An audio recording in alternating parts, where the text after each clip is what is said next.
Cuando se establecen las jurisdicciones en el país, se determina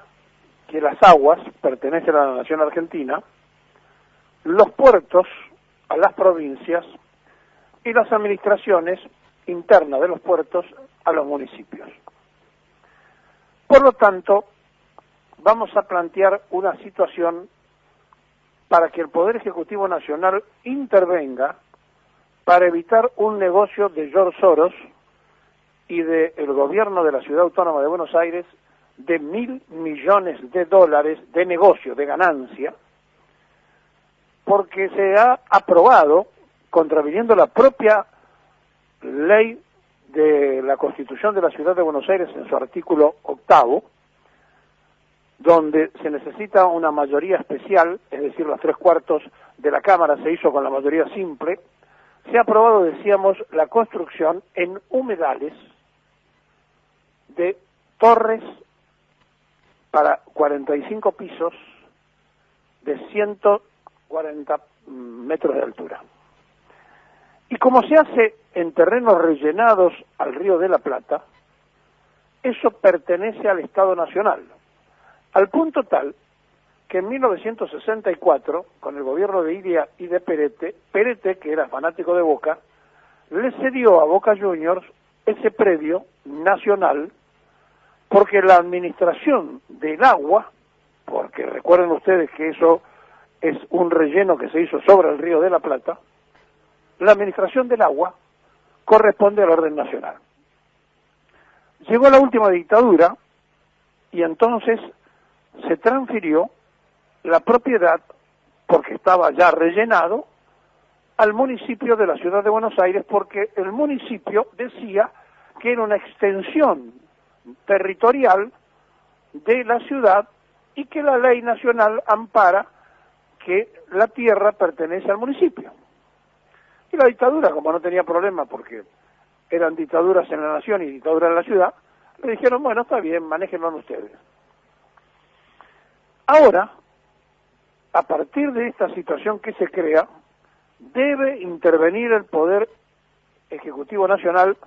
evitando lo que va a pasar, porque no solo se está atentando contra los humedales, que de alguna manera están atentando contra el medio ambiente, sino que la Ciudad de Buenos Aires corre riesgo de inundación, porque los humedales, entre otras cosas, trabajan pagando las inundaciones, sino que además se ha producido una estafa hecha durante un proceso militar, por lo tanto es inconstitucional, y por lo tanto, además de ser inconstitucional, ese territorio está ganado al agua, y el agua es nacional. Pero además, cuando se compró y se vendió esto, se vendió en $50 millones. Para cambiar la zonificación, hubo que aprobarlo en la legislatura, que es una virtual escribanía del PRO,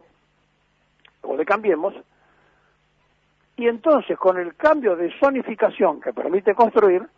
esa tierra ya no vale más $50 millones, vale $750 millones, porque estamos hablando de 71 hectáreas. Entonces, también allí hay una falencia,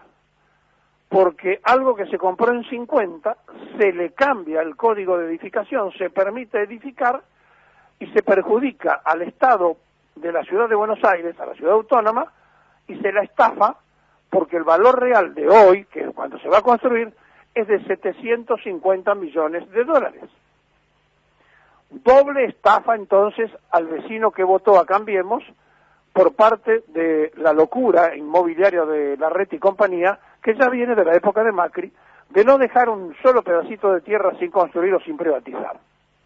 Y como se le cayó lo que querían hacer frente al aeropuerto, al aeroparque, que era una locura, porque levantar torres donde bajan los aviones es casi de locos, como se le cayó eso, entonces sacaron de la guantera esto otro, que tiene a George Soros y a la JP Morgan atrás. Y entonces, más allá de lo que estamos diciendo ahora, y más allá de los argumentos sólidos que le estamos dando, no hay ningún candidato a diputado nacional del Frente de Todos por la Ciudad de Buenos Aires que diga algo. Entre ellos, Carlos Heller, que cuando era presidente de Boca, fue uno, junto con Alegre, que era presidente del club y el vicepresidente, fue uno de los que alquiló ese predio a la Unión Soviética, y allí estuvo la bandera de los rusos girando durante mucho tiempo, cuando parecía un territorio directamente de la URSS en aquella época, de un Heller que ya sabemos todos viene de una militancia del Partido Comunista. Y Heller hoy es candidato a diputado nacional puesto por Cristina Fernández en la lista de la ciudad de Buenos Aires, donde el que encabeza es un amigo del presidente que viene del alfonsinismo. Y entonces nos encontramos con que todos los diputados nacionales que están en silencio del Frente de Todos de la ciudad, de esto que estamos denunciando, tienen alguna ligazón a lo que pasó alguna vez. Y esa vez fue cuando Alegre, una muy buena persona, que era radical, que era el presidente de Boca, y Heller, que era el vicepresidente de Boca Juniors, miraron para otro lado cuando esas tierras se terminaron de perder definitivamente para aquel viejo sueño de Armando, el que le había dicho a los hinchas de Boca y a los socios que allí se iba a inaugurar jugándose un partido en la fecha determinada, y que fue también instrumento de una dictadura, porque Armando fue candidato a gobernador de la lista de la NUCE, que llevaba a Ezequiel Martínez como candidato a presidente de la Nación, y a Guillermo Patricio Kelly en la lista de diputados nacionales, junto con gente de Paladino, en esa lista del presidente o candidato a presidente que era joven y podía, de Ezequiel Martínez. Estamos hablando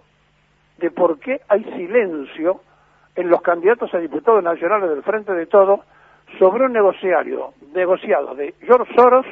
y una violación a la Constitución Nacional, a la Constitución de la Ciudad de Buenos Aires y al silencio preocupante del gobierno nacional y, por supuesto, la complicidad de un negociado de $1.000 millones de ganancia con IRSA,